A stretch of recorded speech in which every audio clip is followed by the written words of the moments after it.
Hello, আসসালামু আলাইকুম। ওয়ালাইকুম আসসালাম। কে বলছেন? শ্রাবন্তী বলছি। শ্রাবন্তী, কেমন আছেন আপনি? ভালো আছেন শ্রাবন্তী? হ্যাঁ, আলহামদুলিল্লাহ ভালো আছি মোটামুটি। মাশাআল্লাহ, মোটামুটি ভালো আছেন। শ্রাবন্তী, কোথা থেকে বলতেছেন? আপনার দেশের বাড়ি কোথায়? আমার দেশের বাড়ি সিলেট। আচ্ছা, কোথায় থাকেন এখন আপনি বর্তমানে? এখন এখন থাকি বর্তমানে সোনাপুর। আচ্ছা, কে কে আছে শ্রাবন্তীর ফ্যামিলিতে?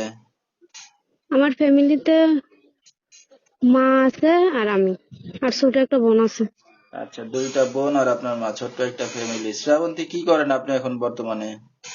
এখন বর্তমানে কাজ টাজ করতেছি, বাসা বাড়ি কাজ করতেছি, এটাই। আচ্ছা, শ্রাবন্তীর বিয়ে শাদী হয়েছে কিনা? না না, বিয়ে শাদী হয়েছে না। আচ্ছা, তো দর্শক শুনতে থাকুন আজকে শ্রাবন্তীর জীবনের গল্পগুলা। ধৈর্য সহকারে ফুল ভিডিওটি দেখলে মোবাইল নাম্বার পেয়ে যাবেন, সরাসরি যোগাযোগ করতে পারবেন শ্রাবন্তীর সাথে। তো শ্রাবন্তী, আপনার বাবা কই? বাবা আরেকটা বিয়ে করে চলে গেছে, খোঁজ খবর নেয় না। আচ্ছা, আপনাদের সাথে কোনো যোগাযোগ নাই আপনার বাবার? না না, আচ্ছা আচ্ছা। তো শ্রাবন্তী, আপনার মা কি করে এখন বর্তমানে? মা বৃদ্ধ, মাকে আমি চালাচ্ছি, ঘরটা আমি চালাচ্ছি। ঘর আচ্ছা, সংসার। মানে সংসার কি এখন আপনিই চালান? হ্যাঁ হ্যাঁ, আমি চালাই। আচ্ছা, আপনার ছোট বোন কি করে? ছোট বোনটা মাদ্রাসায় পড়াইতেছি। আচ্ছা, আপনি লেখাপড়া শিখতে পারছেন? না না, আমি লেখাপড়া করতে পারিনি, বেশি করতে পারিনি, কমই করছি। আচ্ছা, বেশি করতে পারেন নাই। তো যেখানে আছেন নিজেদের বাড়ি ঘর না বাসা ভাড়া নিয়ে থাকেন? না, নিজেদের জায়গা ছিল, জায়গার মধ্যে বাড়িটা ছিল, তুফানে নিয়ে গেছে, এখন ঘর ভাড়ায় থাকি, মানে জায়গা আছে, ঘর আচ্ছা, ভাড়া জায়গা টাকা আছে নেই। কিন্তু ঘর নাই। না না। আচ্ছা আচ্ছা।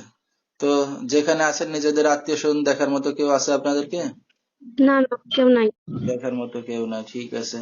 তো শ্রাবন্তী, আপনার তো বিয়ে শাদী হয় না, নিজে কাজ বাজ করে সংসার চালাচ্ছেন, একটা অবিবাহিত মেয়ে, ভবিষ্যতে কি চিন্তা ভাবনা আছে আপনার? আমার ভবিষ্যতে কোনো চিন্তাই নাই, মানে মনের মতো মানুষ পাইলেই হবে, সারা জীবন পাশে থাকবে, বিপদের সময় আপদের সময় পাশে থাকলেই চলবে, আচ্ছা, দায়িত্ব নিতে পারবে। তো দায়িত্ব নিয়ে বিপদে আপদে পাশে থাকলে কি করবেন তাকে? তা যদি বিয়ে শাদী করে তো বিয়ে শাদী বসবো।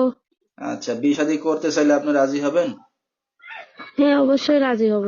ঠিক আছে, তো আপনার এই ভিডিওটা অনলাইনে দর্শকদের মাঝে চলে যাবে, দর্শক ভাইরা কিভাবে যোগাযোগ করবে আপনার সাথে? এই মোবাইল নাম্বারটা আপনি বলে দেন, এই আচ্ছা, মোবাইল ঠিক। নাম্বারে ফোন দিলে আমাকে পাবে।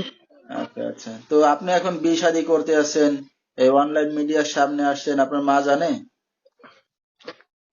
হ্যাঁ, আমার মা জানে। আচ্ছা, জানা আসছেন, ভালো কথা। তো আপনার যে নাম্বারটা আমি বলে দিলে কোনো সমস্যা হবে আপনার? জি না, কোনো সমস্যা নেই। আচ্ছা, তো দর্শক আমরা শুনতেছিলাম গরিব ঘরের একটি মেয়ে শ্রাবন্তী তার জীবনের গল্পগুলা, যেহেতু দেখার মতো কেউ নাই, বাবা নাই, এখন নিজে কাজ বাজ করে সংসার চালাচ্ছে, একটা অবিবাহিত মেয়ে, হয়তো মিডিয়ার সামনে আসছে একটা ভালো মনের মানুষের জন্য। কেউ যদি তার পাশে এসে দাঁড়াতে চান বা বিয়ে শাদী করতে চান, এই নাম্বারে যোগাযোগ করলে শ্রাবন্তীকে পেয়ে যাবেন। 01338629534, এই নাম্বারটাই হলো শ্রাবন্তীর। তো শ্রাবন্তী, রাত বেরাত্রে অনেক দর্শক আপনাকে ফোন দেবে, রাতে কি একাই ঘুমান? না না, রাত্রে একা ঘুমাই না, রাতের ফোন থেকে আমি তাদের সাথে আলাপ করব। না, মানে আপনার মা আছে, ছোট বোন আছে, তো আপনি কি একা ঘুমান না তাদের সাথে ঘুমান? আমি তাদের সাথেই ঘুমাই। আচ্ছা, কথাবার্তা বলতে সমস্যা হবে না? না না, কথা বলতে বলতে সমস্যা হবে না। আচ্ছা শ্রাবন্তী, আমরা অনুষ্ঠানের শেষ পর্যায়ে কিছু বলার আছে আপনার? জি না, আর কিছু বলার নেই। আচ্ছা, তো দর্শক বিস্তারিত জানতে সরাসরি ফোন করবেন, ভিডিওর স্ক্রিনে নাম্বারটা পেয়ে যাবেন। আজকের মতো